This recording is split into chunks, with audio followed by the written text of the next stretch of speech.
तो चलिए next question देखते हैं क्या बोला जा रहा है। A b and c are unit vector satisfying this relation we have to find 2 vector A plus 5 vector b plus 5 vector c. तो अगर इस वाले को देखा जाए तो इससे अपने माइंड में कुछ आने चाहिए, कहीं ना कहीं ये डॉट प्रोडक्ट जैसा होगा, क्योंकि डॉट ए क्या लिख सकते हैं, मॉड ए स्क्वायर। तो सिमिलरली हम लोग इसे क्या लिख सकते हैं, A minus B mod square को A minus vector B vector A minus vector B लिख सकते हैं। तो ये क्या हो जाएगा, A square minus 2a dot B plus B square हो जाएगा। तो अल्टीमेटली यहाँ से सारे ब्रैकेट को अगर ओपन किया जाए तो यहाँ से क्या दिखेगा, A square minus 2a dot B plus B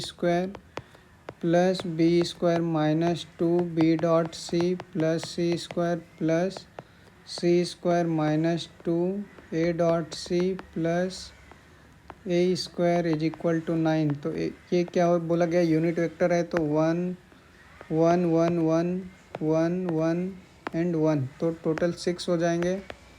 2 vector A minus vector b 2 vector b dot c minus 2 c dot a is equal to 9। तो अपने पास यहाँ से क्या हो जाएंगे, a dot B plus b dot C plus c dot a, ये जो अल्टीमेटली अपने पास आ जाएंगे 3/2, क्योंकि 6 उधर चला जाएगा तो 9 माइनस 6 3, और माइनस भी इधर जाएगा तो ये क्या हो जाएगा, -3/2।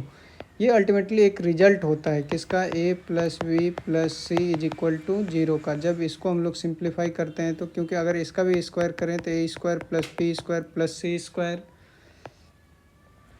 Plus 2a dot B plus 2b dot C plus 2c dot a is equal to 0। तो यहाँ से क्या दिखा 3, तो a dot B plus b dot C plus c dot a is equal to -3/2।